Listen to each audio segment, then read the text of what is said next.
们要来聊聊显化最重要的一个关键点，就是观想。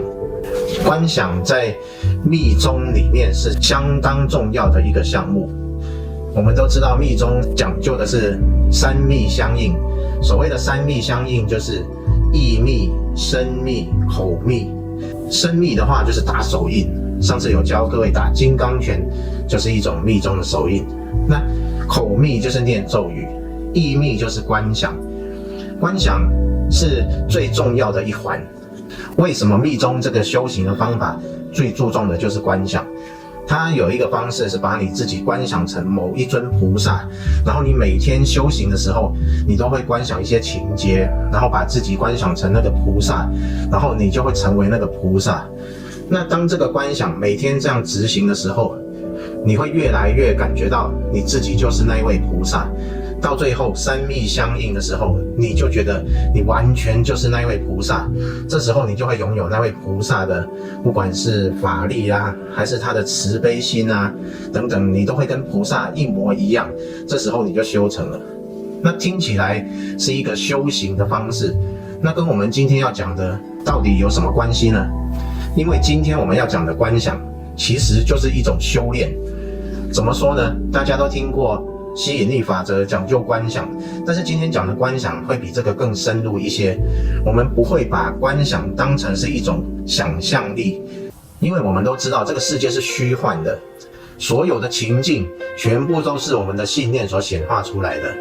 那显化出来的情境其实是用来产生感受，感受我们又存回去，下一次我们又会去显化出下一个情境来，那个情境又会产生感受。那所以其实我们从信念产生情境，情境产生感受，感受又回存回去，然后成为下一次显化的一个情境。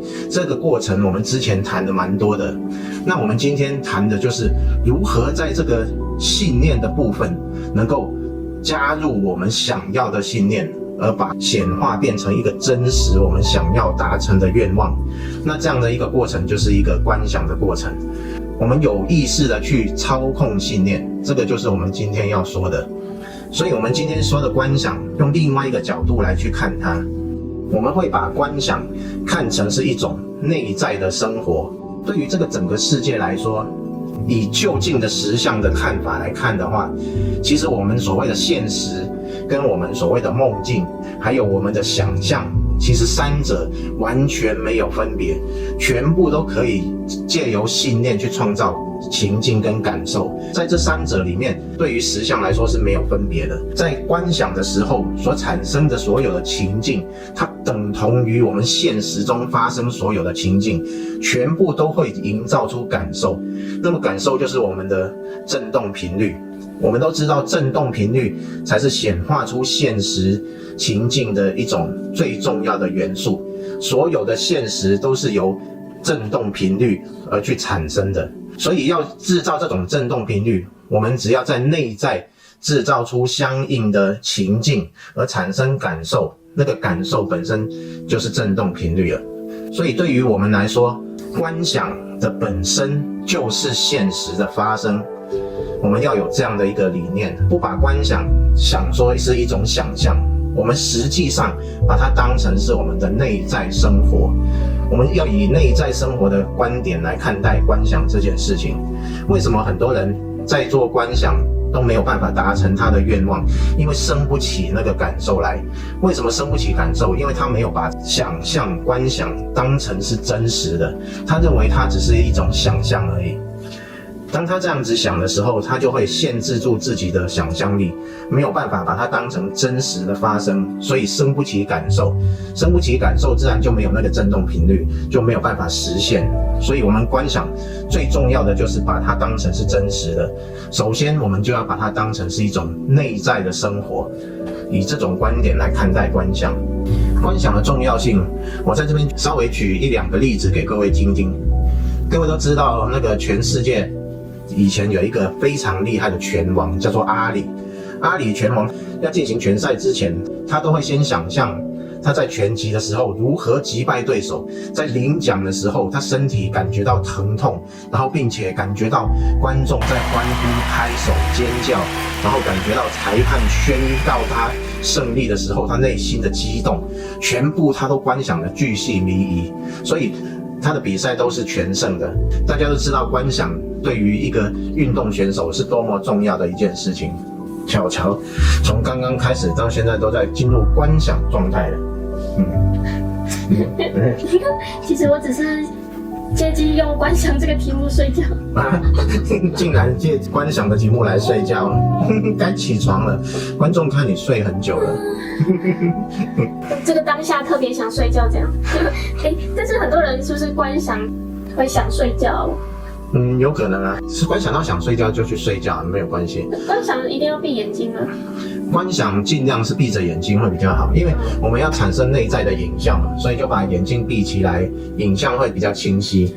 是说观想会用到松果体，所以会分泌那个褪黑激素吗？这是有可能的，因为我们观想内在的想象力的时候，会用到我们的松果体。这时候用松果体的时候，不是分泌 DMT， 就是分泌褪黑激素。如果褪黑激素太多的话，然后就会想睡觉，这是正常的。但是我们刚刚讲说，观想我们把它当成内在生活，它就是我们生活的一部分。我们不是把观想变成一种要去执行、要去做的一件事情，为了显化，然后我们去观想，而是它是我们生活的一部分。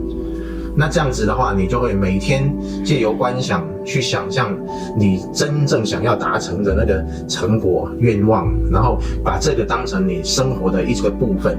这样子去观想就会非常有威力。刚刚举了阿里拳王这个例子，其实还有很多的例子，包括我们知道的高尔夫球巨星老虎伍兹，他也是在每一场比赛前都会进行观想，所以我们就知道观想是非常具有威力的。另外讲一个小故事，曾经有一个美国的房地产的业务员，他在他的房间里面贴上了一张照片，他很喜欢那样的房子，他就贴了一间别墅、一间房子的照片，然后他就想说，我总有一天我就会住在这个房子里面。然后他看完那个房子的照片，他就开始想象，就观想，娶了老婆，生了小孩，然后住在这个他想象的房子里面，过着幸福快乐的生活。他每天都做这样的观想。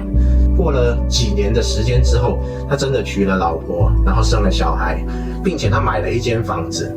然后在不其然的时候，他去翻他过去的一些东西的时候，翻到这张照片，然后一看，他流下泪来了。他现在住的房子跟他当初那张照片的房子的相似度竟然有80%，所以你看这个观想的力量是多么强。即使他观想到一个段落，然后不再观想了，但是那个观想的作用还在发挥，因为它就是我们内在的生活，它会去显化出在外在，变成情境回馈在你身上。巧巧又在观想了。巧巧又在睡觉了。那我可不可以去睡一下？我觉得人生最幸福的事情就是想睡觉的时候能睡觉。这是真的。想睡觉可以睡觉，然后肚子饿有东西吃，这是一个很棒的事情。另外就是尿急啊，或者想上大号的时候能够顺畅的去进行，这个就是人生最快乐的事情。这么简单？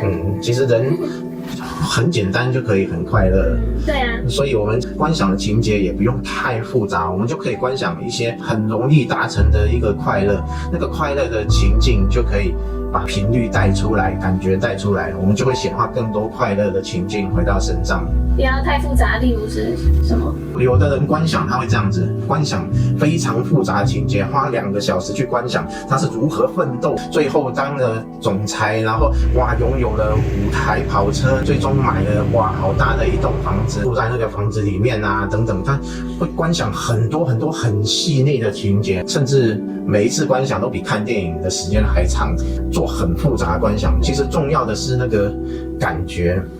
那不是说观想越细节越有效吗？观想越细微、越精细越有效，但是情节不必非常的长，你只要短短的情节，但是观察的非常细微，这样就可以了。哦，因为那个细微会把你的情感以及情绪带出来，因为非常的真实。是说是不是有点像灵魂出窍那样？对，没错，就像灵魂出窍是一样的，就是很细微，细节非常丰富，但是短短的这样。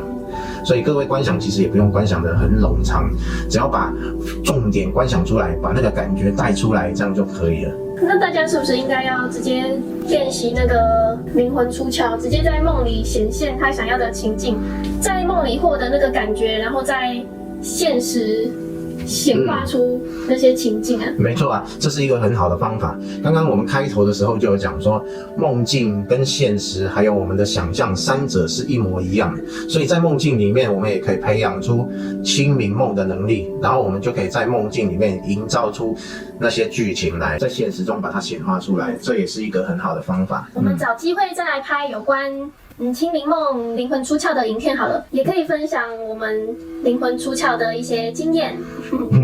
那如果大家有想要听有关灵魂出窍或是清明梦的分享的话，就可以在下方留言让我们知道。对于观想还有一个很重要的点还没有跟各位提到，这个点在观想里面是非常关键的一个点。为什么我们要去观想？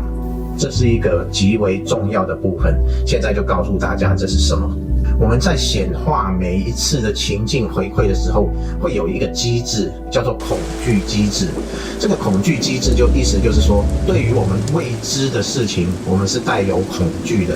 每一个人都是一样，所以我们还不知道到时候发生这样的情况的时候，我们会如何？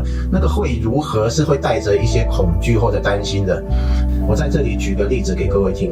当你很希望你的未来变成一个有钱人的时候，你有这个愿望，又是钱，又是钱，这个最容易举的例子。总不能说，有谁想当总统，然后他想说以后我当了总统之后会如何？所以还是感觉当总统比有钱还难。这的确是这样子。当我们有一个愿望，希望我们以后很有钱的时候，但是我们内心的信念就会开始跟自己战斗。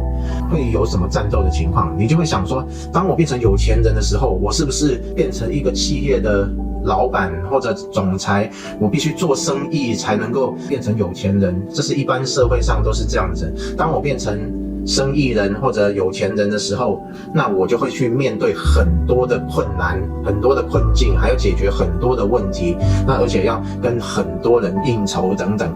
其实我的内在对这些未知的事情，我就带着恐惧啊，我很难做得好，我一定做不来的，我就会先有了恐惧。所以其实我很希望变成有钱人，但是内心就会有100个不愿意变成有钱人的一个信念在里面，阻止你变成一个有钱的人。但是我们通常不会察觉到这些信念。那在这样的情况下，如何去消除这些负面的阻止你成功的信念呢？观想就是一个最好的方法。也就是说，我先尝试变成一个有钱人。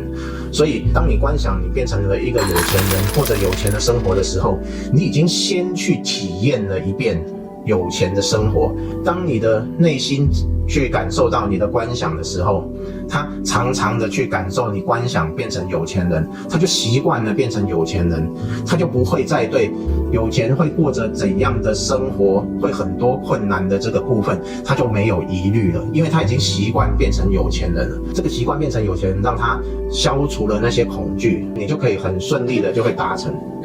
为什么感觉好像腰椎被戳到一下，突然痒了一下？突然痒了一下。对啊，真有趣。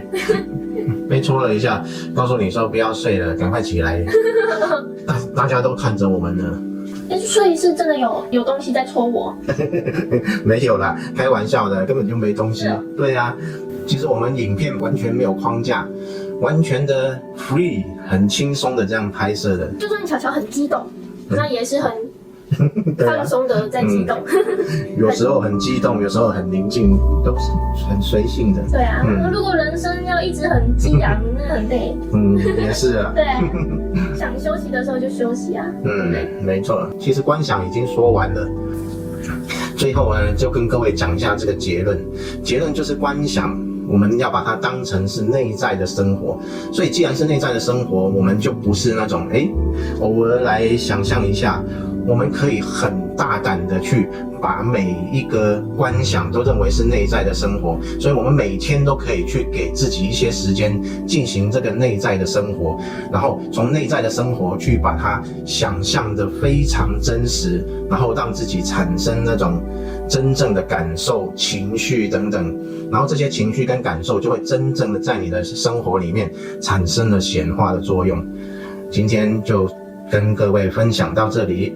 如果这部影片对你有帮助的话，可以点个赞，以及分享给你认为可能会需要这部影片的人，分享出去。这集的影片就到这里结束啦，拜拜，拜拜，晚安，晚安。